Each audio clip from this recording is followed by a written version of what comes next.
السلام على رسوله الكريم وعلى آله وأصحابه أجمعين أما بعد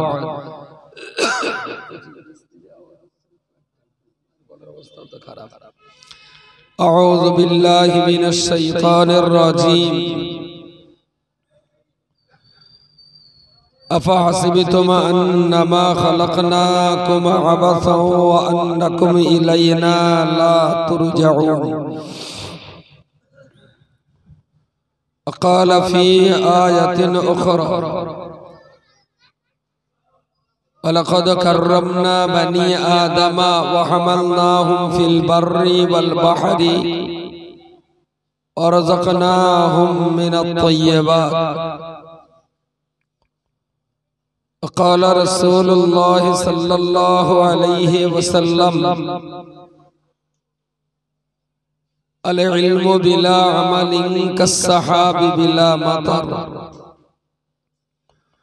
صدق الله مولانا العظيم وصدق رسوله النبي الكريم ونحن على ذلك من الشاهدين والشاكرين والحمد لله رب العالمين। সম্মানিত আজকের সবার সভাপতি মঞ্চ উপবিষ্ট আমাদের সর্বজন শ্রদ্ধেয় মুরব্বি বাবাজি, আমন্ত্রিত উলামা হুফাজ ও হুজ্জাজ কেরাম, সমাবেত ডন্ডিরাট, ফুলবাড়ি এবং তৎসংলগ্ন আশপাশ এলাকা থেকে আগত বিভিন্ন বয়সের বিভিন্ন স্তরের ভাই ও বন্ধুগণ, আড়ালে অবস্থিতা মা ও বোনেরা,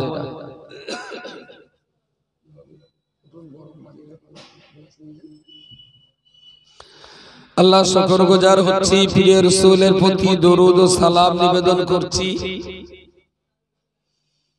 এবং আপনারা যারা ফুলবাড়ি আমিনিয়া মাদ্রাসার একান্ত খাদেম, সহযোগী, প্রেমিক হিসাবে এই জলসার মজলিসে হাজির হয়েছেন, তাদের সকলের প্রতি আমার আন্তরিক শ্রদ্ধা নিবেদন করছি।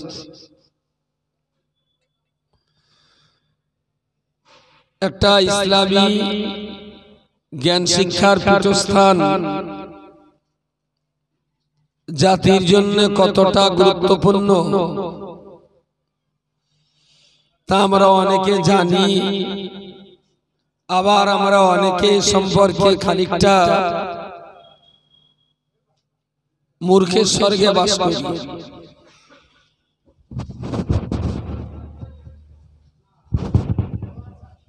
একটা শিক্ষা প্রতিষ্ঠান একটা জাতির জন্য কতটা গুরুত্বপূর্ণ সেটা অনেকেই কম বেশি অবগত আছেন। আমরা এই প্রতিষ্ঠানটাকে কমিউনিটির চাহিদা অনুপাতে যাতে আমরা পরিচালনা করতে পারি, তার জন্য সামগ্রিকভাবে আমাদের সব রকম চেষ্টা, যত্ন এবং মহব্বত থাকা উচিত বলে আমি মনে করি। এত জোর শব্দ হচ্ছে কিন্তু আমার কানে আওয়াজ আসে না কেন? মাইকালা ভাই কোথায় আছেন? একটু আমার সঙ্গে কথা বলেন। আর আমার গলার অবস্থাও খারাপ। যে কটা মানুষ মজলিসে আছে, স্টেজ আওয়াজ নেই কেন? একটু দেখো। যে কটা মানুষ মজলিসে আছে, আমি আপনাদেরকে বুঝবার জন্য অনুরোধ করছি, পশ্চিমবঙ্গের শিক্ষার জগতে অনেক রকমের শিক্ষা প্রতিষ্ঠান পরিচালিত হচ্ছে।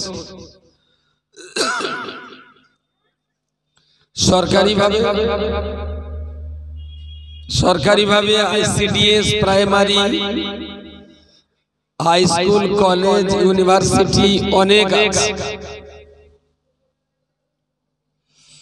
আবার দিল্লি বোর্ডের স্কুলও আমাদের রাজ্যে প্রচুর আছে। সিবিএসসি বা আইসিএসসি বোর্ডের স্কুলও আমাদের দেশে কম নেই। বেসরকারি ভাবে কেজি স্কুলের রমরমাট ব্যবসা আমরা চারিদিকে, সেটাও ভালো দেখছি। সেই সঙ্গে সঙ্গে পাল্লা দিয়ে আমাদের দেশে বেসরকারি ভাবে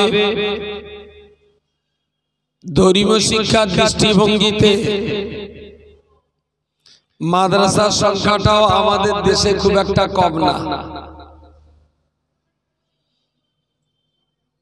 ঠিক এই জায়গায় দাঁড়িয়ে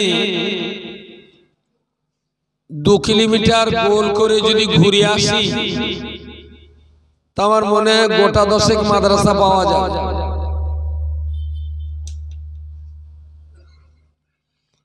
রেসিডেন্সিয়াল আবাসিক ভাবে বাচ্চাদের থাকা খাওয়ার ব্যবস্থা নিয়ে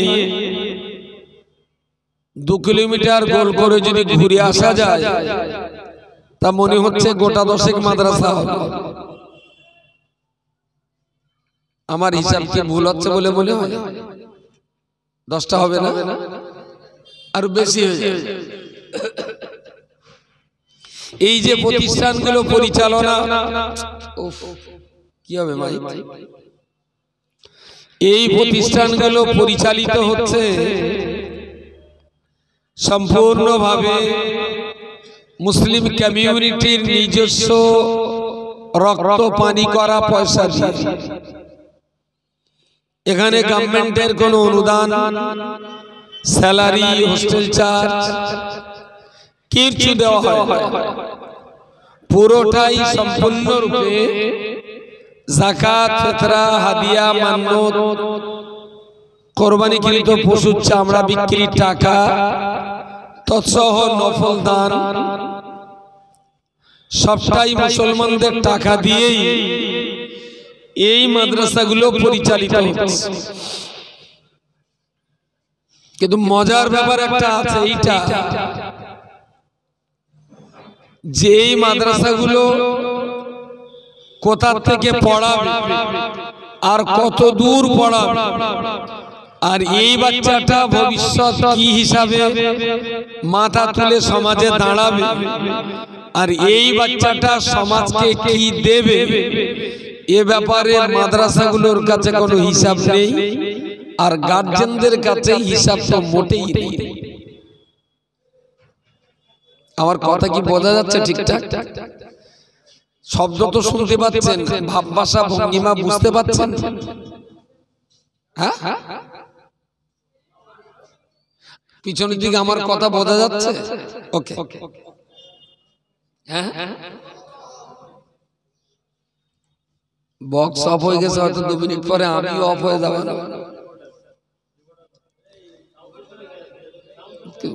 আমার গলার এমনি অবস্থা খারাপ, জোরে কথা বলতে কষ্ট হচ্ছে। আর তাতে এবার শুকরিয়া, মাশাআল্লাহ, আলহামদুলিল্লাহ। এমন না তোর মাইক ভালো, তোর মাইক একদম খারাপ না, কিন্তু এরকম হচ্ছে কেন ভাই? এই বক্সটা বোধহয় খুলে গেছে, দেখো তার। আর জোরে বললি কাঁপছে কেন শব্দটা? আসলে আমি আবার 2000 টাকার বক্তা, তো কাল একটা 15,000 টাকার বক্তা ছিল না? হ্যাঁ, কালকেও ছিল না? আর ওটা দামি বক্তা ডাক্তার হলে আমার মাইক ঠিক ভালো চলে। এরাও জানে যে বিপিএল মাল ওইভাবে যেটা বলছিলাম, এই মাদ্রাসাগুলো যা চলছে, কোথা থেকে পড়াবে, কত দূর পড়াবে, তারপরে আমি ছেড়ে দিলে এই বাচ্চা আবার কোথায় যাবে, এর ভবিষ্যৎ কি হবে, এ সমাজকে কি দেবে, বা সমাজের কাছ থেকে কি পাওয়ার আশা করে, এই ব্যাপারে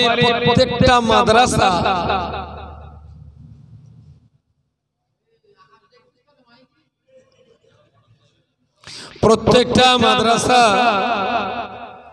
স্বাধীনভাবে যিনি যেমন পারেন তিনি তেমন চালান, কারোর সঙ্গে কারোর কোনো সম্পর্ক থাকে না। আর এই মাদ্রাসাগুলোতে যে সমস্ত গার্জিয়ানরা বাচ্চা ভর্তি করে, আমি 100-র ভিতরে 90টা গার্জিয়ানের কথা বলছি, খুব কাছ থেকে আমি বোঝার চেষ্টা করি। ছেলে মাদ্রাসায় ভর্তি করেছে, হয়তো সভাকরী নামার পরে একটু ফুটু নেলে আমার কাছ থেকে একটু দোয়া করে দেন, আমার কোচে এই মাদ্রাসায় পড়ে। তাই বললাম তা আমি কি করবো? তা বলছে খুব দুষ্টুমি করছে, একটু ফু দেন। কোথায় বাড়ি? তাহলে অমুক জায়গায়। তো আপনার বাড়ির পাশে তো ভালো স্কুল আছে, মাদ্রাসায় দিলেন কেন? তাহলে তো হুজুর এত পরিমাণ সংসারে জ্বালাতন করছে যে বাড়ি রাখার কোনো কায়দা নেই। এইটা হলো বাপের নিয়ত, ভালো করে বুঝতে হবে। আপনার যাকাতের টাকা, ফিতরার টাকা আমরা কাদের দেখাওয়াচ্ছি? মাস গেলে একটা বাচ্চার পিছনে 2500 থেকে 2800 টাকা খরচা আছে। ঘর ভাড়া, কারেন্টের বিল, টিচারদের স্যালারি, দুসাজ খাওয়া সব মিলিয়ে যদি ধরা হয় 2,500 থেকে 3,000 টাকা খরচা আছে একটা বাচ্চার পিছনে। আর যে বাচ্চাটা পড়ছে তার বাপের উদ্দেশ্য হলো বাড়ি বিরাট জ্বালাচ্ছে, সেই জন্য মাদ্রাসায় দিচ্ছে। আর ঠিক এই ধরনের বাচ্চা আছে 100-র ভিতরে 90টা, যে বাপগুলো আসলেই কোনো সিলেবাস বোঝে না, বুকলিশ সম্পর্কে যাদের কোনো ধারণা নেই, শিক্ষা কোথার থেকে শুরু হয় আর কোন জায়গায় স্টপ হয় এ ব্যাপারেও গার্জেন কিছু বোঝে না। আর এই লবাটা করতে করতে বয়স 17, 18, 19, 20 ডাগর ফেনা হয়, এখান থেকে ধরে নিয়ে বাড়িকে বেঁধে দেয়, চুটিয়ে সংসার করে। এই পরিস্থিতি দেখার পর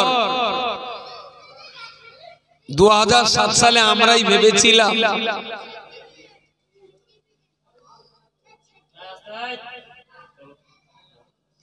এই জায়গাটার যে একটা মৌত দোষ আছে,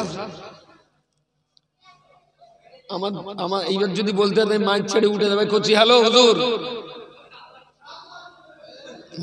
আল্লাহর কি রে,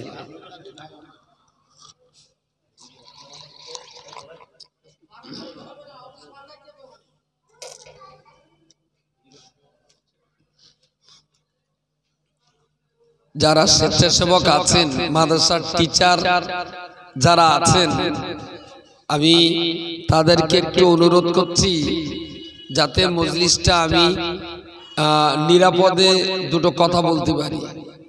এমনি আমার মুখের বিরাট বদনাম হয়ে গেছে হালি পড়ে, বুঝতে পারেন? আজকে আবার কি বলবো, কালকে তো আবার কাপের ফতোয়া দেবেন। সেই জন্য পরিবেশটা যাতে একটু শান্ত থাকে একটু চেষ্টা করেন। আর সেকেন্দার ভাই দোয়া লিছি, আজকে মনে হচ্ছে মুখ দিয়ে খুব একটা খারাপ কথা বেরোবে না। সেকেন্দার ভাই দোয়া করে দেন আমার জন্য। যেটা বলছিলাম, 2007 সালে আমরা এই ব্যাপারটা নিয়ে বসিরহাটের আশার আলো ভবনে একটা মিটিং করি। জনগণের যাকাত, ফিতরা, কোরবানি, হাদিয়া, মান্নত, নফল দান, কাফারার টাকা, এই সমস্ত পয়সা দিয়ে আমরা মাদ্রাসাগুলো চালাচ্ছি। আর আমাদের কাছ থেকে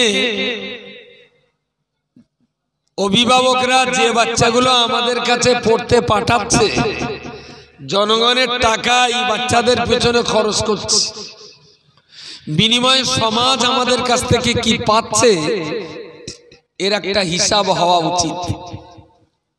আমি ছোট্ট হিসাব বলছি আপনাকে, যখন তখন হিসাবটা কাজে লাগাতে পারে। একটা মাদ্রাসার বয়স 10 বছর,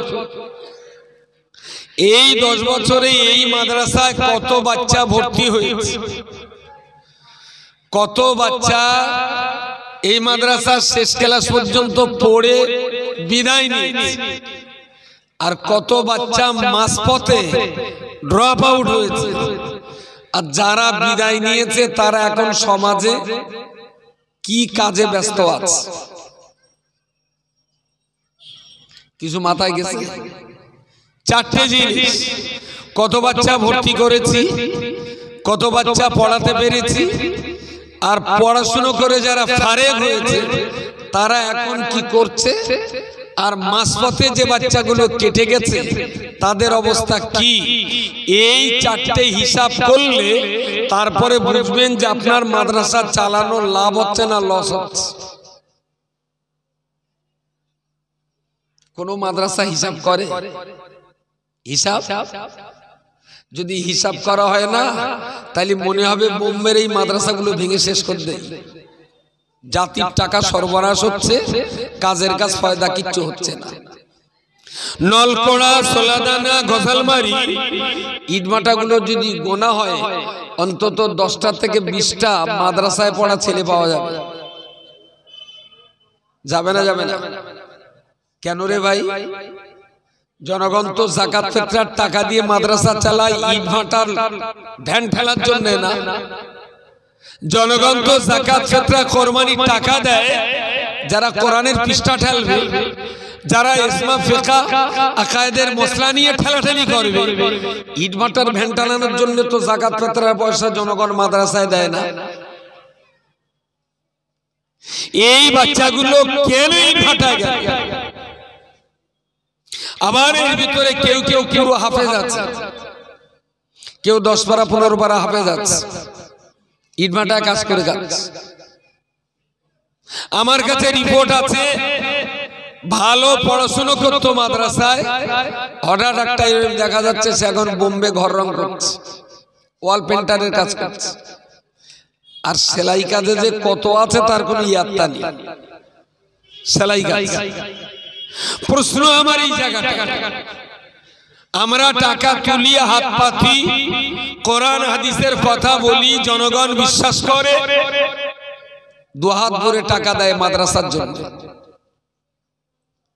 জনগণের কাছ থেকে যে টাকাগুলো নিচ্ছি, বিশ্বাসের ঘরে বিশ্বাসঘাতকতা করা হচ্ছে না তো? যে প্রতিশ্রুতি দিয়ে আমরা টাকাগুলো নেই সেই প্রতিশ্রুতি ঠিকঠাক পালন হচ্ছে তো আমরা করতে পারছি? যদি পেরে থাকি মোস্ট ওয়েলকাম, আপনি জীবন দিয়ে দিন মাদ্রাসার জন্য। যদি তা হক ঠিকঠাক আদায় না হয়ে থাকে, আমি বলছি নতুন করে থুড়িয়া বলি বলে 0 পয়েন্ট থেকে শুরু করুন।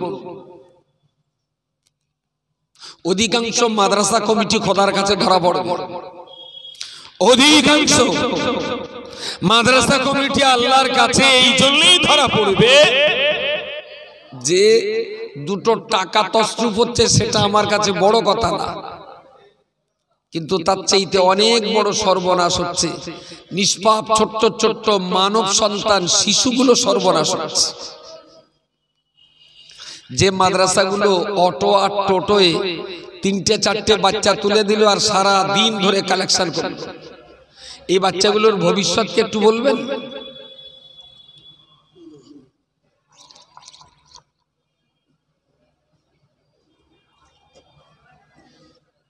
আমাদের দেশে নারায়ণপুর, ফুলবাড়ি, ডন্ডিরহাট এই আশপাশে অটো আর টোটো করে বাচ্চারা কালেকশন করতে আসে টাসে, দিনে 4 বার। আর আপনারাও তাতে পয়সা দেন। মেয়ে ছেলে একটু বলেন যে স্বামীটারও আল্লাহর হস্তে দে দেখ।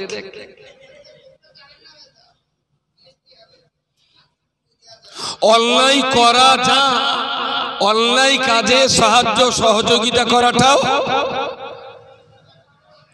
ওরা যে 10টা টাকা তুলে মেরে খাচ্ছে এনে আমার খুব একটা যন্ত্রণা নেই, কিন্তু এই বাচ্চাগুলো মানব সম্পদই তো সেরা সম্পদ।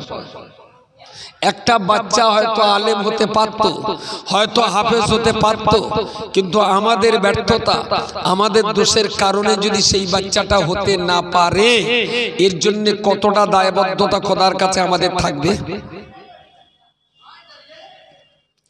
অল ইন্ডিয়া সুন্নাতুল জামাত আজ থেকে অন্তত 20 বছর ধরে আমরা, তার আগে থেকেও যত মাদ্রাসা চালাচ্ছি, আমরা বারবার বলছি কমিশন ভিত্তিক চাঁদা তোলা বন্ধ হোক। চাঁদা তুলতে হলে কমিটির লোক বাড়ি বাড়ি যাবে। মাদ্রাসা কমিটির বড় বড় পোস্ট হোল্ড করে বসে থাকবা, আর বাচ্চারা ঝোলার প্যাকেট নিয়ে গ্রামে গ্রামে করে বিক্রি করবে, তোর কমিটি থাকতে মানে বেরিয়ে পড়ে। এরা আবার আমার বের করে দেবে না তো? বড্ড বুকি বসে চকি দোয়া পানা হচ্ছে না তো? কেন এটা হয়? কালেকশন নিশ্চয়ই প্রয়োজন, নিশ্চয়ই তো জানেন মুফতি সাহেবের শারীরিক ওই দুরবস্থা, এরপরেও গোটা রমজান মাস মুফতি সাহেব আপনাদের দুয়ারে দুয়ারে ঘোরে। আসে না মুফতি সাহেব? আমি আসি না কখনো সুযোগ পেলে? এলাকায় কেউ দেখিনি আমার। কোনদিন বাচ্চাদের দিয়ে কালেকশন করার চেষ্টা আমরা করি না, যে ওরা যদি পড়াশোনা করে মানুষ হয় তবে তো আমাদের কষ্টের রোজের দামটা আল্লাহর কাছ থেকে পাবো। আর ওরা যদি মিস ইউজ হয়ে যায়, মাসফত থেকে যদি আউট হয়ে যায়, তাহলে আমাদের কষ্ট তো মাঠে মারা যাবে। যেটা বলছিলাম, 2007 সালে প্রথম আমরা এলাকার ছোট বড় সব মাদ্রাসাগুলোকে চিঠি দেই। 10টা থেকে 12টা মাদ্রাসার সেক্রেটারি সভাপতিরা এসেছিলেন বসিরহাটের আশার আলো ভবনে। মুফতি সাহেব আমাকে খুব বকাবকি করেছিলেন, তন্নি খেয়ে কাজ, এই সমস্ত করে করে বেড়াবি আর পয়সাগুলো শেষ করবি। তাই কত পয়সা তো কত দিকে যাচ্ছে, এখানে ওখানেটা যাক। আর এত পয়সা সব যদি কাছে থাকে না, তাইলে তো সাদ্দাত কারুনও হেরে যাবে আমাদের কাছে। পার ডে যদি 22,000 টাকা করে 3টে জলসা হয়, 66,000 টাকা পার ডে কামাই। আবার শুনতে পাচ্ছি 2 ঘন্টা 45,000। ওই পয়সা যদি সব থাকে, যদি তাহলে কারুনও তো হেরে যাবে এর কাছে। আমি কিছু পয়সা খরচ হোক, মিটিং হলো, মুফতি সাহেব কিছু বললেন, আমি কিছু বললাম। উদ্দেশ্যটা কি? সবাই আসুন আমরা একসঙ্গে চলি। একসঙ্গে কি রকম? যে আপনি যতদূর পড়াবেন পড়িয়ে ছেড়ে দেন, তারপরে আমি পড়াই। প্রাইমারি যে পর্যন্ত ছেড়ে দেবে, তারপরে আবার আপনি নেন। আপনি 8 পর্যন্ত ছেড়ে দেন, আমি নেই। আমি আবার 10 পর্যন্ত পড়ে ছেড়ে দিই। উচ্চ মাধ্যমিক যারা পড়াবে তারা নেক। একই বই, একই সিলেবাস, একই ছুটি, একই কারিকুলামে আমাদের মাদ্রাসাগুলো পরিচালনা হোক।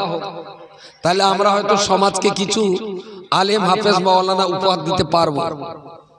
সবাই শুনে বলল খুব ভালো কথা, দারুণ সুন্দর হিসেব। পরে গিয়ে টেলিফোন করে করে 3টে লোক ফোন ধরলো, আর 12টা লোক ফোন ধরতো না। আমরা সেই 3টে মাদ্রাসা দিয়েই শুরু করেছিলাম। একই সিলেবাস, একই বই, একই ছুটি, একই কারিকুলামে আমরা শুরু করলাম 3টে মাদ্রাসা। হাড়োয়া, ভবানীপুর আর বইকারা। জামিয়া তখন হয়নি। এই 3টি মাদ্রাসা নিয়েই আমরা পথ চলা শুরু করলাম। এবারে যখন পড়াশোনা, আদব আখলাক, তালিম, তারবিয়াত নিয়ে টুকটাক টুকটাক দেখাশোনা, এ মাদ্রাসার মাস্টার ও মাদ্রাসায় যাবে, গিয়ে পড়াশোনা চেক করে এসে আবার রিপোর্ট দেবে। ওখানকার মাস্টার এখানে এসে এদের পড়াশোনা চেক করে আবার রিপোর্ট দেবে। আবার এ মাদ্রাসার মাস্টার এখানে এসে এদের পড়াশোনা রিপোর্ট দেখাশোনা করে রিপোর্ট দেবে। দেখা গেল প্রত্যেকের ভিতরে কিছু কিছু কমি আছে। ভাই, আপনার বাড়ি প্রতিদিন দেখেন তো কোন কোন জায়গায় ময়লা আছে, আপনার চোখে ধরা পড়বে না। অন্য লোক পাঠালেই পরে নোংরা জায়গাগুলো ধরা পড়ে যাবে, এই জায়গায় ময়লা আছে। আমরা নিজেরা নিজেরা সংশোধন করতে লাগলাম। এবারে শুরু হলো, কিতাব পড়াবেন আপনি, কিতাব এরাও পড়াবে, এরাও পড়াবে, কিন্তু প্রশ্ন কাকে দিয়ে করাবো এটা কোনো মাদ্রাসা জানবে না। অন্য লোক দিয়ে প্রশ্ন করা হবে। কেজি স্কুলগুলোতে বিরাট নাম্বার দেয়। কেউ কেউ গল্প করে, হুজুর একটু ফু দেন, আমার কচিটার ব্রেন বিরাট ভালো। আমি কিরকম? তাহলে কেজি স্কুলে 100-র ভেতরে ইংরেজিতে 99 পায়। এবার ওই বাচ্চাটা যে হাই স্কুলে যাচ্ছে, তখন দুটো নয় উল্টে দিলে যা হয় সেটাও হচ্ছে না। বুঝতে পারেন? তার মানে কেজি স্কুল তো ঘরের বই, ঘরের প্রশ্ন, ঘরের মাস্টার, ঘরের উত্তর, ঘরের নম্বর। ছপ্পর ফাটানে নম্বর না দিলে ওর বাপ তো আবার টাকা দেবে না যে তোমার এখানে লেখাপড়া হয় না। আকসার কেজি স্কুলগুলো এত পরিমাণ নম্বর দেবে যে গার্জেন বিরাট সন্তুষ্ট, আমার কোচি পড়ে হড়ি গেলে যাচ্ছে। কিন্তু বুঝবি চাষি বেলা হলো কেজি স্কুলতে তুলে ওই বাচ্চা যখন কোনো হাই স্কুল ভর্তি করতে দিবি, তারপর বুঝবে পড়াশোনার হালচাল কতটা ভালো আর কতটা খারাপ। আমাদের একই অবস্থা। একটা উর্দু বই 55 পৃষ্ঠা পড়া হলো, রমজানের পর থেকে পাক্কা 8 মাস ক্লাস করে 20 পৃষ্ঠা হয়েছে। সামনে 1 মাস পর পরীক্ষা। যেই বলা হলো, হুজুর আপনার তো এই 55 পৃষ্ঠায় বই শেষ করার কথা, 8 মাস ক্লাস হয়ে গেছে, 20 পৃষ্ঠা পড়া, সামনে আর 1 মাস পরে ফাইনাল পরীক্ষা, বাকি রয়েছে এখনো 35 পৃষ্ঠা, কি করে কি হবে? বাকি 2 সপ্তাহে 35 পৃষ্ঠা কভার। বুঝতে পারেন? দ্যাট ইজ খারিজি মাদ্রাসা। দুর্নীতি, অনিয়ম, গড় নিয়ম, স্বেচ্ছাচারিতা, বেহিসাবির আড্ডাখানাটার আর এক নাম হলো খারিজি মাদ্রাসা। আমি খারিজি মাদ্রাসার জনক হিসাবে বলছি, ও নারী নক্ষত্র আমি জানি বুঝি বলে আমি বলছি। 2007 সাল থেকে আর আজ পর্যন্ত এসে মাঝখানে আমরা যখন নতুন করে আবার মাদ্রাসা তৈরির কাজে হাত দিলাম, কিছু তৈরি ছিল, কিছু হলো, নতুন কিছু মাদ্রাসা আমাদের সঙ্গে যুক্ত হলো, সব মিলিয়ে 86টার মতো মাদ্রাসা রেসিডেন্সিয়াল। এই মাদ্রাসাগুলোতে কোন ক্লাস থেকে কোন ক্লাস পড়বে, কি সিলেবাস, কি বই, কি পরীক্ষা, কি উত্তরপত্র, সব আমরা ঠিক করব। সুনির্দিষ্ট একটা বোর্ড দিয়ে ঠিক করা হবে। এবং সঙ্গে এটাও বলে রাখি, এই 86টা মাদ্রাসায় একটা ছেলে মোবাইলের দায়ে ধরা পড়লো, তার বের করে দিলাম, ফটাং করে যে আর এক জায়গায় ভর্তি হবে ওগুড়ি বালি, ওখানে যে ওর আধার কার্ড মারলেই পরে কম্পিউটার বলে দেবে এই অমুক মাদ্রাসায় পড়তে। তাহলে ওখান থেকে এবার ফোন করবে আমার কাছে যে বরকতুল্লাহ আপনার কাছে পড়তে হয়। বললাম হ্যাঁ। বললো হুজুর একটু ভর্তি নেবো। আমি নিতে পারিস, তবে কখনো মেয়ে এনে পালাবে, যদি সহ্য করতে পারিস তাহলে ভর্তি নে। কি ব্যাপার? আমি মোবাইলে ধরা পড়েছিল, ওর মোবাইলে এই হোয়াটসঅ্যাপের রেকর্ড আছে, আর কেউ ভর্তি নেবে না। সুতরাং বাংলা একটা কথা বলে, 10 মিলে করি কাজ, হারি জিতি নাহি নাচ। বয়স্ক মুরব্বীরা আর একটা কথা বলে, 10 লাঠি 1 বোঝা। যদি 10 জন মিলে একই সিস্টেমে যদি আমরা পথ চলতে পারি, তাহলে সুনির্দিষ্ট একটা প্ল্যান পরিকল্পনার মধ্য দিয়ে আমরা আমাদের পরবর্তী প্রজন্মকে শক্তিশালী জায়গায় পৌঁছে দিতে পারবো। এটা আমাদের দায়িত্ব, এটা আমাদের দায়বদ্ধতা। বোর্ডটার নাম বোর্ড অফ ইসলামিক এডুকেশন। যে কোনো খারিজি মাদ্রাসায় আপনি জিজ্ঞেস করুন যে আপনার সিলেবাস কি, কোন ক্লাস থেকে আপনি শুরু করবেন, কোন ক্লাস আপনি শেষ করবেন, আর আপনি শেষ করে দেওয়ার পরে আপনার কোচি কোথায় দাঁড়াবে, কি পড়বে। আমরা যুগের সঙ্গে ইসলামটাকে গুলিয়ে ফেলেনি, বরং যুগটাকে ইসলামের সঙ্গে ধাঁচে এনে যে যুগে আমরা বাস করছি, এই যুগের সঙ্গে সামঞ্জস্যতা বজায় রেখেই আমাদের বাচ্চারা হিফজ পড়ুক আর মাওলানা পড়ুক। যদি হিফজ পড়ে 13 বছরের ভিতরে তাকে হাফেজ হতেই হবে। 14 বছরে 8, 15 বছরে 9, 16 বছরে সে মাধ্যমিক পরীক্ষা দিতে পারবে। সিনিয়র মাদ্রাসা, হাই মাদ্রাসা আর হাই স্কুল, যে কোনো জায়গা থেকে 16 বছরে পরীক্ষা দিয়ে মাধ্যমিক পাস করুক। এবার গোটা দুনিয়ার শিক্ষার দরজা তার জন্য উন্মুক্ত থাকলো। যে কোনো জায়গায় সেই বাচ্চাটা যে পড়াশোনা করতে পারবে, কোনো অসুবিধা নেই। যদি সে আমাদের কাছে থাকে তাহলে মাধ্যমিক পড়িয়ে আমরা জামিয়াতে পাঠিয়ে দেব। জামিয়াতে 3 বছর পড়বে, ততক্ষণে উচ্চ মাধ্যমিক এবং বিএ গ্রাজুয়েট ফার্স্ট সেমিস্টার হয়ে যাবে। জামিয়া ফারেক ক্যালকাটা ইউনিভার্সিটি থেকে অন্য কোন ইউনিভার্সিটি থেকে সে বাচ্চাটা মাস্টার ডিগ্রিও কমপ্লিট করতে পারবে। This is our curriculum. কিন্তু যে প্রতিষ্ঠানগুলো সিলেবাস তৈরি করে তারা, বুকলিশ তৈরি করে তারা, রুটিন তৈরি তাদের, কিন্তু এই বাচ্চাটা ওখান থেকে ফারেক হয়ে তারপর কোথায় যাবে? ভাই পৃথিবীর সব শিক্ষা তো আমি একা দিতে পারবো না। পারবো আমি? জামিয়া থেকে ফারেক হয় তার মানে এই না যে জামিয়ায় সব শিক্ষা হয়। জামিয়ায় টাইটেল এমএম দাওরায়ে হাদিসটা হয়, ইফতাটা হয়, কিরাতটা হয়। এছাড়া এর বাইরে অনেকগুলো বিষয় রয়েছে ইসলামে, যেগুলো পড়ার জন্য একটা বাচ্চা জামিয়া আজহার মিশরে যেতে পারে, একটা বাচ্চা আর অনেক বড় বড় প্রতিষ্ঠানে যেতে পারে। সব কোর্স আমরা জামিয়াতে খুলতে পারি না, তার জন্য দরজা খোলা আছে। সব কোর্স যদি খুলতে হয় তাহলে জামিয়ার যে জায়গা আছে পুরো জায়গাগুলো অফিস করতে হবে, হোস্টেল বিল্ডিং আলাদা জায়গায় করতে হবে। তাহলে শিক্ষা দপ্তরের একটা ভালো উন্নত মানের পরিষেবা আপনি দিতে পারবেন, সবকিছু ওপেন করতে পারবেন। যা বিল্ডিং আছে সবগুলো যাবে শুধু অফিসের যাত্রা।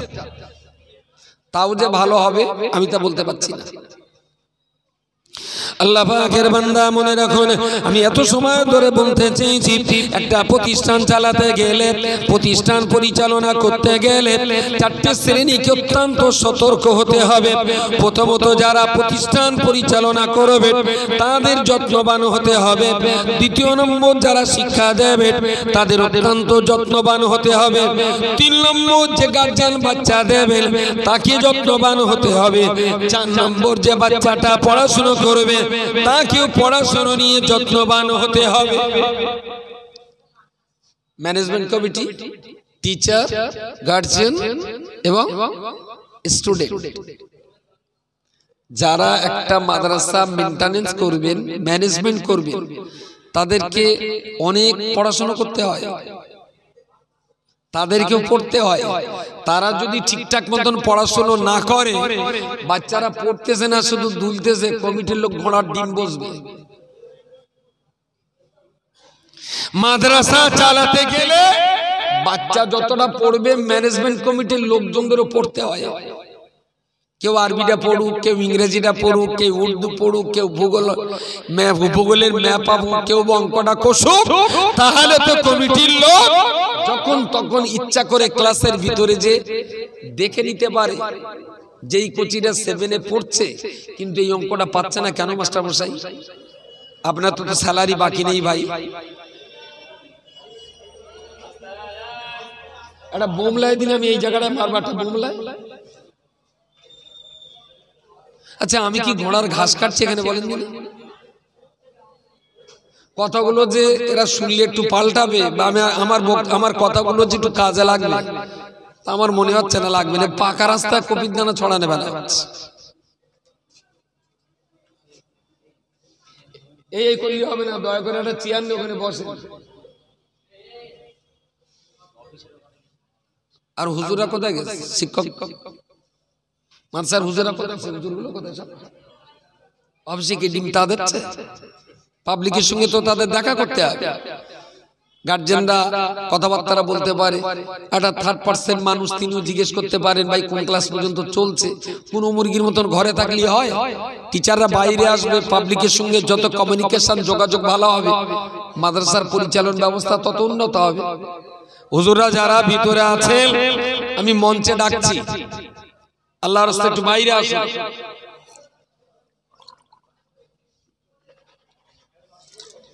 আল্লাহ তাহলে 4টে বলেছি, ম্যানেজমেন্ট কমিটি, টিচার, অভিভাবক আর স্টুডেন্ট। যারা শিক্ষকতা করাবেন, পৃথিবীতে শিক্ষকদের মতন বেশি সম্মান আমি আর কোথাও পাইনি। সুবহানাল্লাহ বলে। যারা মাস্টারি করেছেন তাদের জীবন ধন্য। তা সে আইসিডিএস হোক আর মাস্টার ডিগ্রিতে হোক, হাফিজি হোক আর মাওলানাই হোক, তবে এটা আল্লাহর শুকরিয়া আদায় করে বলতে পারে ইসলামী জ্ঞান চর্চার বাইরে যে শিক্ষা প্রতিষ্ঠানগুলো আছে সেই জায়গাগুলো তো শিক্ষা আছে, এডুকেশন আছে, বাট আদব বলে আর কিছু নেই। এখনো আদব, আখলাক, শিষ্টাচার, নম্রতা, ভদ্রতা যতটুকু আছে এটা বুক ফুলিয়ে বলতে পারি গরিব গরিব মাদ্রাসাগুলোতে এখনো খানিকটা আদব এখনো আছে। এই আদব স্কুল কলেজগুলোতে আর নেই। এক সিগারেট মাস্টার অর্ধেকটা টেনে ছাত্র দিচ্ছে, আবার ছাত্র দুয়ানা টেনে আবার তিনানা মাস্টারদের খাওয়াচ্ছে। তার মানে মাস্টার আর ছাত্র কত যে মিল সেইটা দেখাচ্ছে। বলা যায় না হয়তো ডেকোরেটরের মাইক ভাগ করে নিয়ে মাস্টার ছাত্র ভাগে সাথী খাতিও পারে, অসুবিধা কিছু নেই। আল্লাহর বান্দা মনে রাখুন, বাদশা আওরঙ্গজেব আলমগীর জিন্দা পীর রাহমাতুল্লাহ আলাইহি ওনার বাচ্চাটাকে একজনের কাছে পড়াশোনা করতে দিয়েছিলেন। তখনকার দিনে মাদ্রাসা সিস্টেম ছিল না, জায়গিরি প্রথার মধ্য দিয়ে কোনো আলিম, কোনো হাফিজ, কোনো মাওলানা, তিনি একজন আলিম, একজন হাফিজ কিংবা একজন মাওলানা ওনার একা প্রচেষ্টাতে বাড়ি 10টা 5টা 20টা বাচ্চাকে পড়াতেন।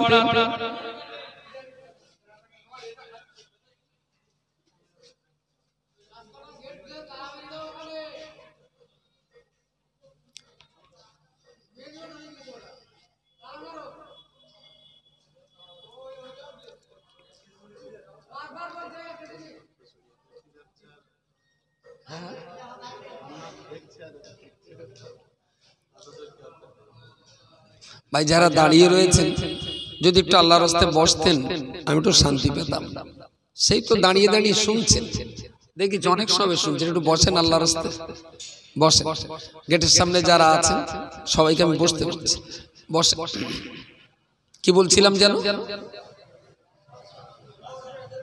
আওরঙ্গজেবের তখনকার দিনে মাদ্রাসা ছিল না। আপনি একজন মাওলানা, তো 10টা 12টা 15টা বাচ্চা আপনার বাড়ি থাকবে। এবার হয়তো আপনি চাষবাসের কাজ করেন, তো কাজের সময় এই বাচ্চাগুলো আপনার সংসারে একটু কাজ কাম করে দেবে, আর এরা আপনার সংসারে খাবে। আর আপনি যখন যখন সময় পাবেন ওই বাচ্চাদেরকে একটু পড়াবেন। তখনকার দিনে আলেমরা সব বিষয়ে পারদর্শী হতেন না। মাস্টারটা যদি নহর মাস্টার হয় তাহলে নাহু শাস্ত্রে নিয়ে তার কাছেই পড়াশোনা করে তারা নাহু শাস্ত্রের উপরে মাহের হতেন। মাস্টারটা যদি কোরআনের উপরে হয় তাহলে কোরআন তেলাওয়াত নিয়ে তিনি 10টা 20টা 15টা বাচ্চাকে পড়াতেন। এটাকে বলা হয় জায়গিরি প্রথার বিদ্যা অর্জনের মাধ্যম।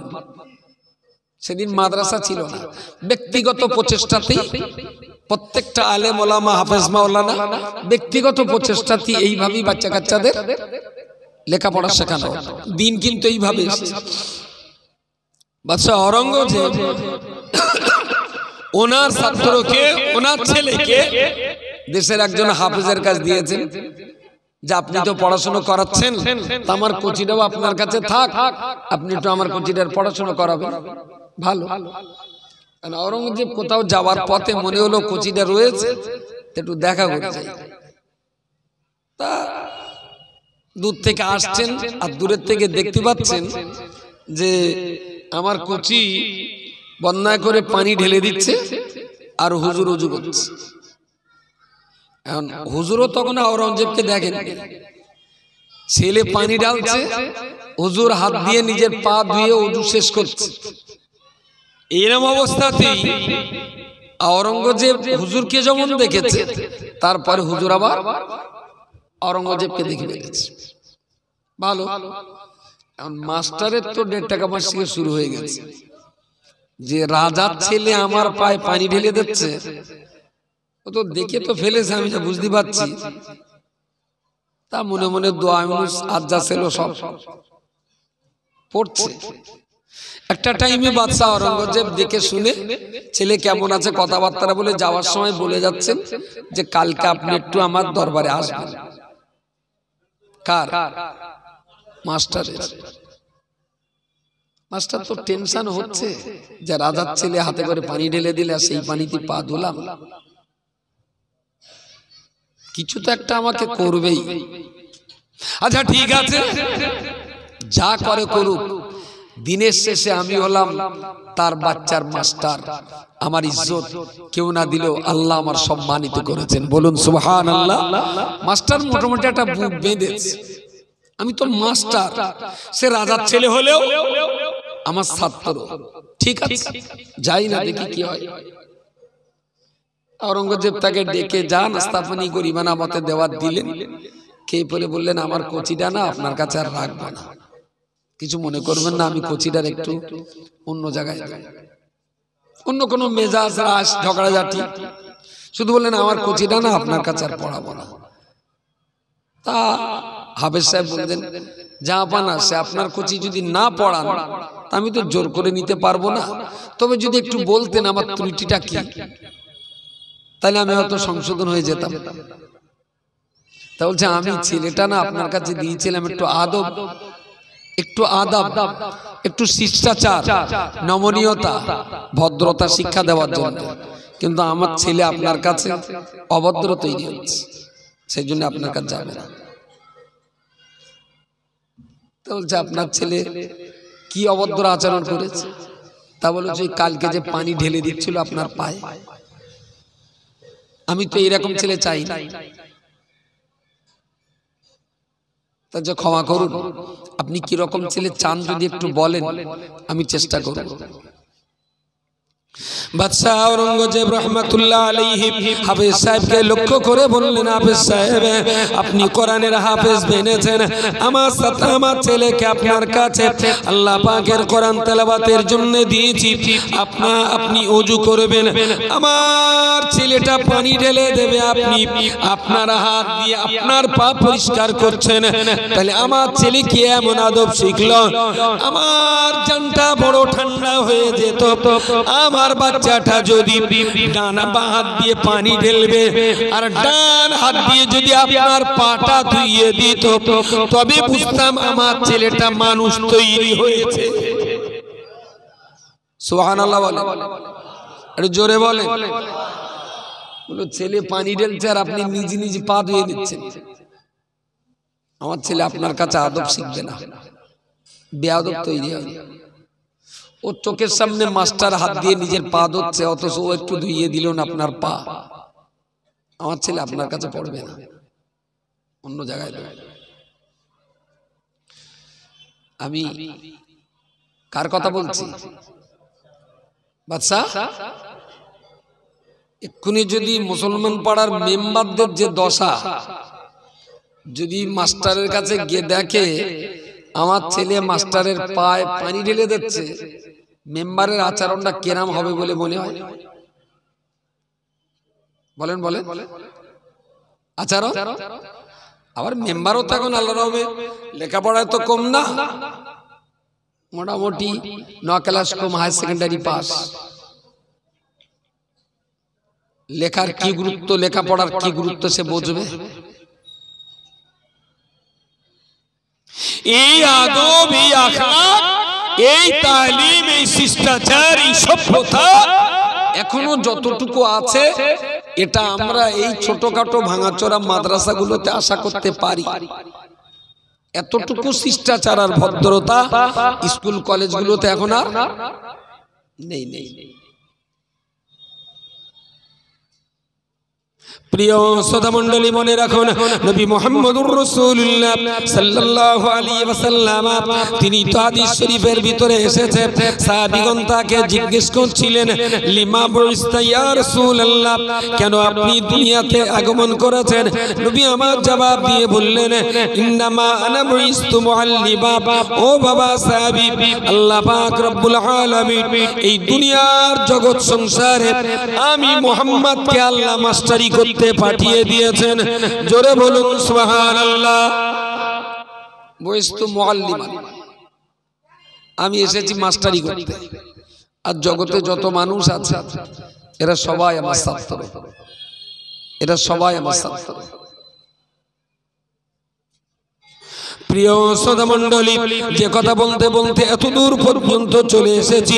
অল ইন্ডিয়া সুন্নাতুল জামাতের ছত্রছায়ায় যতগুলো প্রতিষ্ঠান পরিচালিত হচ্ছে, আমরা চেষ্টা করছি বোর্ড অব ইসলামিক এডুকেশনের আওতায় হিফজখানা, মাওলানা বিভাগ, কারি কিংবা মুফতি বিভাগের যতগুলো প্রতিষ্ঠান আমরা পরিচালনা করি, প্রত্যেকটা প্রতিষ্ঠানে যে পরিমাণ অর্থবিত্ত দেশের জনগণ দান করছেন, এই টাকার দায়িত্ব দায়বদ্ধতা সহকারে আমরা যেন বাচ্চাগুলোকে মানুষ করতে পারি।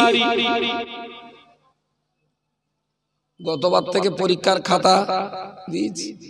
গত 2 বছরে আল্লাহকে সাক্ষী রেখে বলছি, টাকা আমার ঘরে ফিরবে ইনশাল্লাহ। গত 2 বছর এই বোর্ডের পিছনে 5.5 লাখ টাকা খরচা করেছি। 5.5। এক্ষুনি সমস্ত মাদ্রাসার বইগুলো একই সঙ্গে দিতে হবে। গার্জেনরা বই কিনতে দিলে কেউ 17 সালের প্রিন্ট বই নেয়, কেউ 24 সালের প্রিন্ট বই নেয়, কেউ দিল্লি প্রিন্টের বই, কেউ আবার কলকাতা প্রিন্টের বই। পৃষ্ঠার সঙ্গে মেলে না, অনেক অসুবিধা। এবারে বইগুলো একসঙ্গে কিনে দিতে হবে। 22,55,900 টাকার বই ডিস্ট্রিবিউট হচ্ছে কালকে থেকে। পুরো টাকাটা ধার করেছে, পুরো টাকাটা ধার করেছে। বই ডিস্ট্রিবিউট হচ্ছে। এই বইগুলো বাচ্চাদের হাতে পৌঁছে যাবে, গার্জেন আমার টাকা দেবে। কিন্তু রিস্কটা আপনি একটু নেবেন, রিস্কটা নেবেন একটু। চেষ্টাটা কি, উদ্দেশ্যটা কি? না স্টেপ বাই স্টেপ যদি এই প্রতিষ্ঠানগুলো আমরা ঠিকঠাক মতো ম্যানেজমেন্ট করে চালাতে পারি, তাহলে এতদিন কষ্ট করে যে ফলাফল আসছিল, এবার ইনশাল্লাহ ফলাফলটা আর একটু বেশি আসবে। তাহলে যারা যাকাত ফিতরা কোরবানির টাকা আমাদের বিশ্বাস করে দান করে, ওদের টাকায় আরো বেশি কাজ আমরা দিতে পারবো। তাহলে তাদের সওয়াবটাও বেশি হবে, আমরাও আল্লাহর কাছে সওয়াবটা একটু বেশি পাবো। এর জন্য অনেক খাটতে হয়, এর জন্য অনেক মেহনত করতে হয়। এই মাদ্রাসাটা দীর্ঘদিন ধরে দেখছি, এর জন্য একটা জীবনী রোগ কোনো মতে কেটে উঠতেছে না। কিছু কিছু মুরগি আছে দেখেছেন, চুনচুনখানা পায়খানা করে সবসময়, ওর এইরকম একটা মাথা উঁচু করে যেরকম দাঁড়াবে, এই মাদ্রাসার এরকমটা খই আছে। গত বছর কমিটির লোকজন ডেকে আলাপ আলোচনা করেছি। আমি বললাম, ভাই প্রতিষ্ঠান যদি চালাতে হয় খুব দায়িত্ব সহকারে চালান। 2 টাকা এদিক ওদিক হবে, ওটা আমার কাছে কোনো সমস্যাই না, ওটা আমি কিছু মনে করি। কিন্তু আমাদের গাফিলতি, আমাদের অলসতা, আমাদের মিসইউজের কারণে, আমাদের ভুল পদক্ষেপের কারণে যদি 5টা বাচ্চা যদি লাইনচ্যুত হয়ে যায়, খোদার কাছে বলে মুখ দেখানো যাবে না। আমার কাছে টাকার দাম কম, মানুষের জীবনের দামটা বেশি। বহু বাচ্চা মাদ্রাসায় পড়তে পড়তে আউট হয়ে গেছে।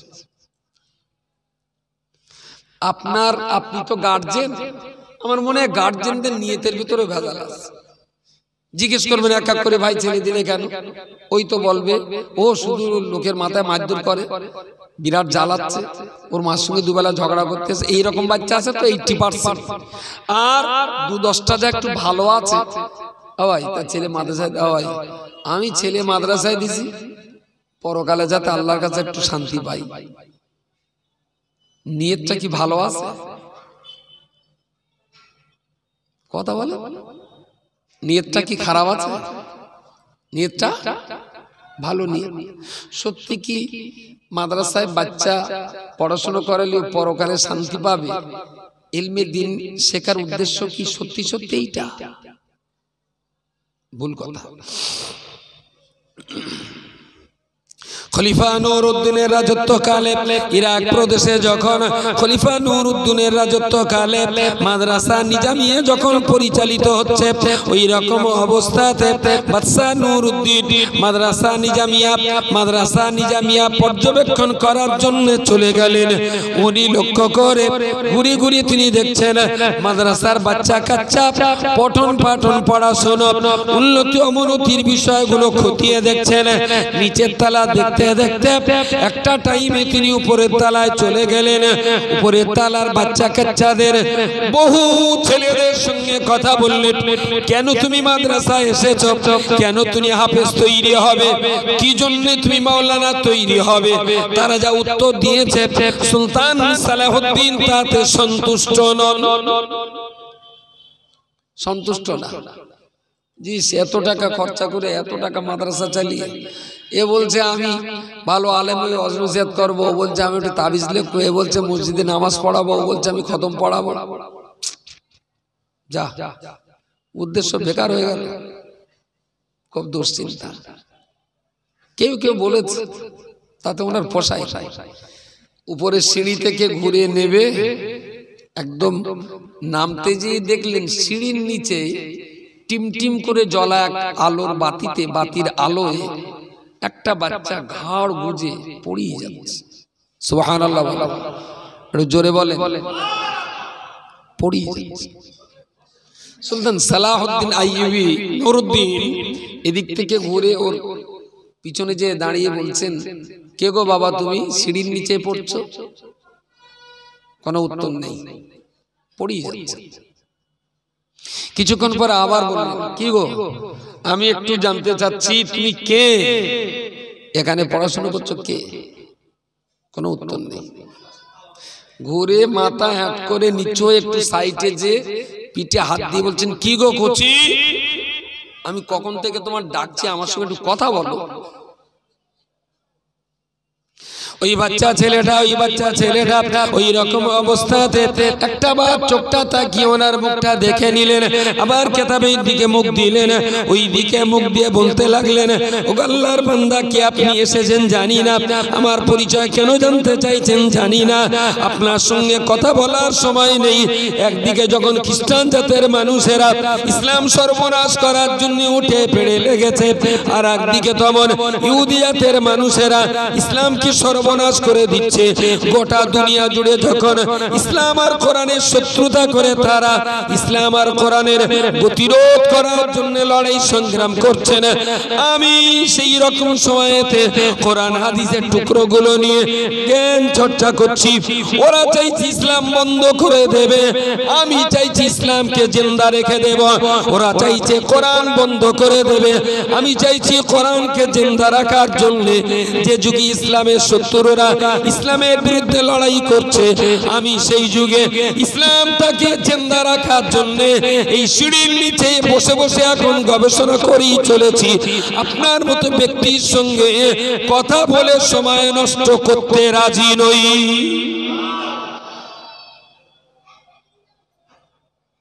সুলতান ফিরে যেয়ে বললেন, ওই একটা বাচ্চার জন্যই আমার মাদ্রাসাটা চলবে। পরিণত বয়সে দেখা গেল সেই বাচ্চাটাই হলো জগৎ বরেণ্য দার্শনিক ইমাম গাজ্জালী রাহিমাহুল্লাহ। একটাই বাচ্চা একটা প্রতিষ্ঠানের জন্য গোটা জগতের জন্য যথেষ্ট। উনি যখন ভর্তি হতে এসেছিলেন মাদ্রাসা দেখে, পড়াশোনা দেখে ইমাম গাজ্জালীর খুব ভালো লেগেছে, কিন্তু জায়গা নেই, মাস্টার বলল জায়গা নেই, নেব না। খুব ঘুরিয়ে বললেন উস্তাদকে, বললেন উস্তাদ ওই সিঁড়ির নিচে যে জায়গাটা আছে ওইটা আমার একটু দেন। মাস্টার বলছে জায়গা নেই, উনি নিজের জায়গা খুঁজে বললেন সিঁড়ির নিচে একজন শোয়া যাবে, ওস্তাদ ওই জায়গাটা আমার দেন, আমি ওখান থেকে একটু পড়ি। তা বাচ্চাটার এই কথা শুনে ওস্তাদের আমার পরে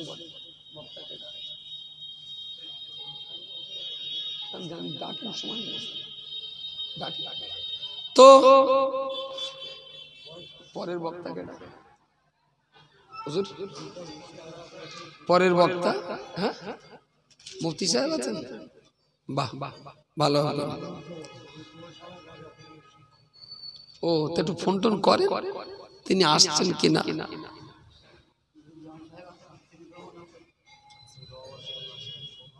দুই সাইডই ইস্টাফিল আর মেকাইল বসিয়ে দিয়েছে, দুটো বুড়ো মানুষ। আচ্ছা খোঁজ খবর খেয়েছো বুড়ো মানুষের রাখার কাজ বলেন, দাওয়াত পত্রগুলো যারা করে। মুফতি সাহেব বেশ, তা ফোন করা হয়েছে, যদি ব্যস্ততা আজকে থাকে তা কাল সকালে নাই করে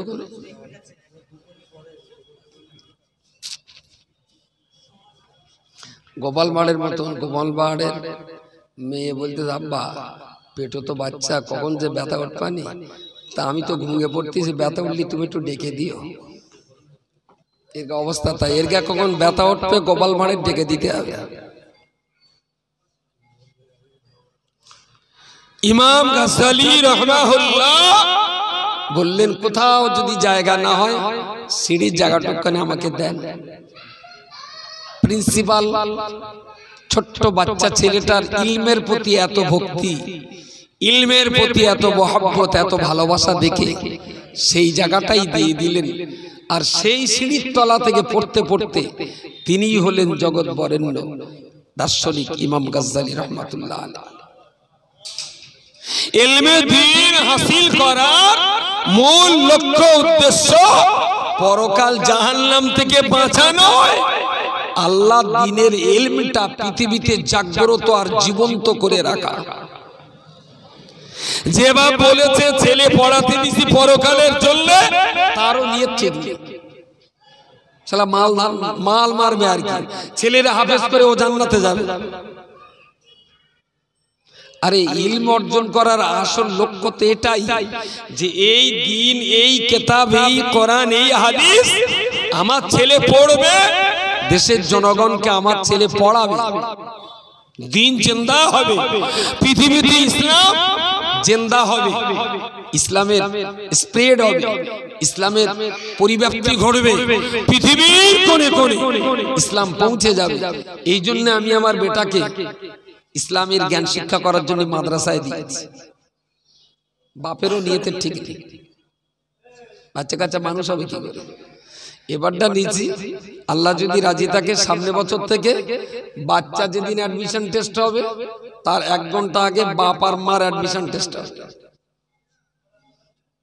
আমি এখানে বাচ্চা পড়িয়ে তার দুবেলা নসিহত করছি, আব্বু যারা ফ্রি ফায়ার খেলে ওদের কাছে যেন যাবে না, যারা বিড়ি টিড়ি খায় তাদের পাশে কখনো বসবে না, যারা মিথ্যা কথা বলে ওদের সঙ্গে বন্ধুত্ব করবে না, যারা নামাজ কালাম পড়ে আদব আখলাক তাদের সঙ্গে ওঠা বসা করবে। আর এই ছেলে এখান থেকে বাড়ি গেলি ওর বাপ আমার নালিশ করতেছে, আপনার ছেলে বলো কথা শোনে না কেন, আপনার কথা শুনিনি? তা বলে না।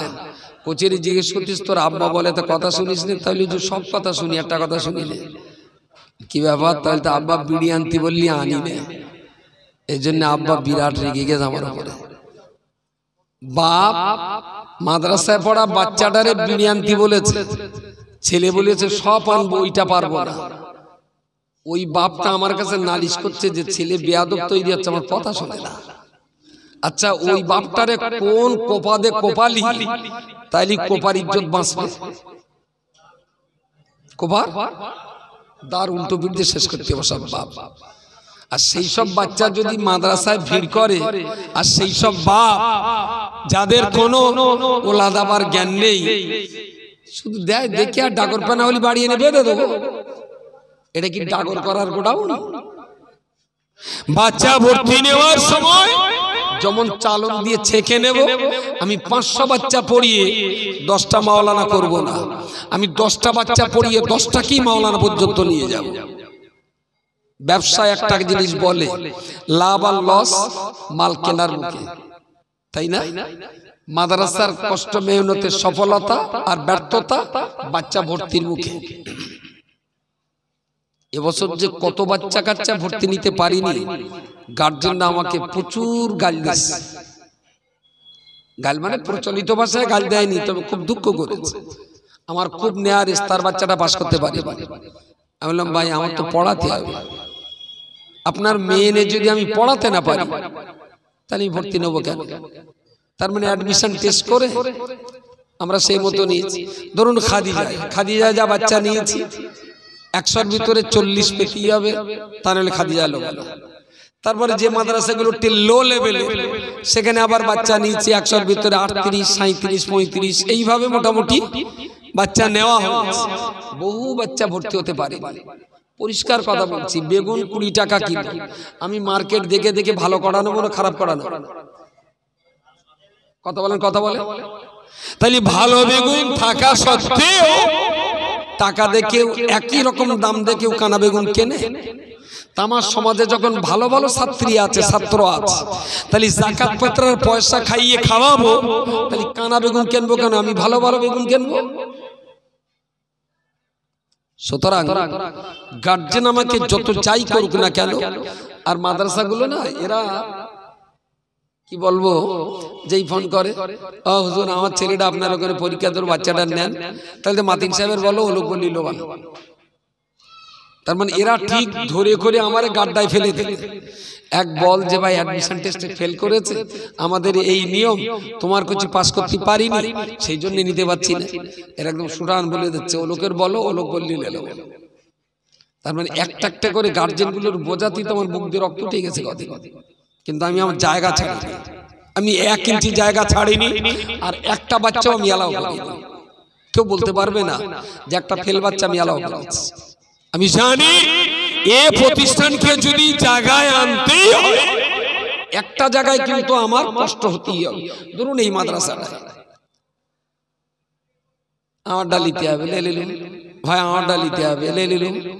নিতে নিতে নিতে নিতে এই মাদ্রাসায় বাচ্চার ক্যাপাসিটি আছে 150, 149 হয়ে গেল। আরেকজনের তারটাও নিল, আরেকজন এলো তারটাও নিল। আমি বললাম ভাই 150 ক্যাপাসিটি, 160টা হয়ে গেছে, তাই তো ভাই 160 তালাতে এক মোটা করে দিলে আমার কচিটা আর বলা হয়, তাহলে 61টা হোক। আচ্ছা, এই যে দয়া দেখিয়ে বাচ্চা নিচ্ছি, নিতে নিতে একটা টাইমে তো হাত তুলে বলতেই হবে যে আর পারবো না, বলতে হবে না? একটা টাইম তো বলতেই হবে। তো একটা টাইমে যদি বলতেই হয়, তাহলে বেলা 4:30টার সময় বলবো কেন? সকাল 8টায় বলবো যে ভাই আমার আর পারবার নেই। তাতে একটা ক্লাসে হার্ডলি 30, সবচেয়ে কম 30, সবচেয়ে বেশি 40, এর বেশি বাচ্চা হলে ক্লাসে পড়া ভালো হয় না, কখনোই ভালো হয় না। আর যদি 3, 4, 5 হয়, তাহলে এটা 30-এর জায়গায় আরো যদি 25টা হয়, আরো ভালো হয়। কিন্তু সেখানে যদি এরম 3, 4-এর বাচ্চা এক ক্লাসে যদি 70, 72, 75টা বাচ্চা হয়, ওখানে কি পড়াশোনা আশা করা যাবে? কখনো যাবে না।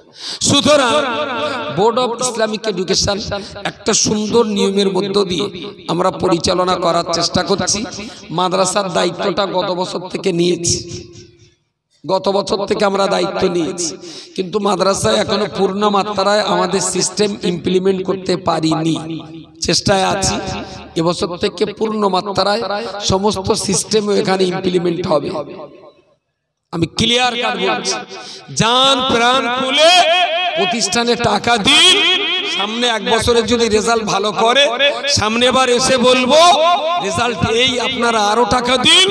যদি এরা পড়াশোনা করে রেজাল্ট ভালো না করে, সামনে বছর ফ্ল্যাশ করে দেবো, যেখানে টাকা দেওয়ার কোনো দরকার নেই। তাতে ধরে মাথা থাকার যাক। বাংলা কথা বোঝা গেছে? বোঝা গেছে? দায়িত্ব যখন নিয়েছি, পুরো ম্যানেজমেন্ট করবে কমিটি, পড়াশোনাটা দেখবো আমরা, পড়াশোনাটা আমরা দেখে দেব। সুতরাং আপনাদেরকে বলছি, মুফতি সাহেবের প্রতি যখন ভরসা তো আল্লাহর উপর, এর পরেও যখন আমাদের একটু আধা বিশ্বাস করেন, সেই বিশ্বাস নিয়ে মাদ্রাসায় টাকা দেন। আমি আল্লাহর উপর ভরসা করি বলছি, মাদ্রাসায় টাকা দেন। যদি 1 বছর পড়াশোনা ভালো না হয়, যদি নিয়ম শৃঙ্খলা না মানে, সামনে বছর বলে দেবো। আর যদি এদের বদমাইশি থাকে, তাহলে সামনে বছর আমার দাওয়াত করবে না। আর আমার যদি দাওয়াত না হয়, কলম বঙ্গনুরির উপরের কোনার দিকে একটা কলম ডলে দেবো। বুঝতে পারেননি? সব রকম দাওয়াই নিয়ে মার্কেটে চলছে। যত মানুষ এখানে আছে, 3টে বাচ্চা পাগড়ি পাবে, কই তারা? কোচি 3টে আয়। আমরা এই 3টে বাচ্চাকে হাফেজ হিসাবে তাদের প্রতীকী একটা সম্মান প্রদান করা হয়, পাগড়ি। হাফেজদের আসল সম্মান আল্লাহ দেবেন, তাই না? আসল সম্মান ইনশাআল্লাহ, ইনশাআল্লাহ। তো 3টে বাচ্চা বছর পাগড়ি পাবে, আলহামদুলিল্লাহ। এই বাচ্চার 3টের মাথায় পাগড়ি দেওয়া হবে। তো আপনারা যারা আছেন, যাদের অর্থে আপনাদের দোয়া উজাড় করা, দানের বিনিময়ে প্রতিষ্ঠানটা চলছে, মেহেরবানি করে এই 3টে বাচ্চার দিকে তাকিয়ে, বেশি চাবো না, মুফতি সাহেব আবার এসে চাবে কোন বড় মোটামুটি, একদম কমের উপর দিয়ে এর ভিতরে 5,000 টাকা দেওয়ার লোক আছে কেউ? 5,000?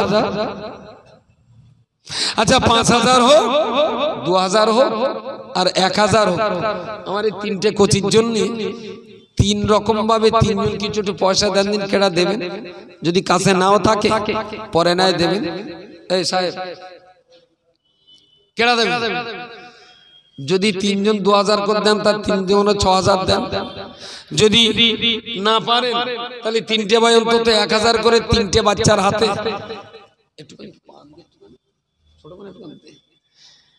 1,000 টাকা দেওয়ার মতো যারা আছেন একটু বলবেন দয়া করে। তিনটে কোচির মাথায় পাগড়ি তো দেবো, একটুখানি বলেন তাড়াতাড়ি, শিগগিরই বলেন। সর্বনাশ করেছে, এত সময় ধরে বকেছি। আচ্ছা আমার বকাগুলো কি আপনারা অসন্তুষ্ট হয়েছে? আমার এই আলোচনায় আপনারা কি কোনো কষ্ট টষ্ট লেগেছে? আপনাদের কষ্ট লেগেছে কোনো?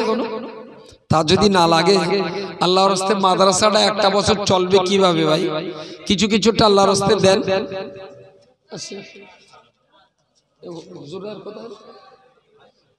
হুজুরের কোথায় সব এখন থেকে ডাকছি।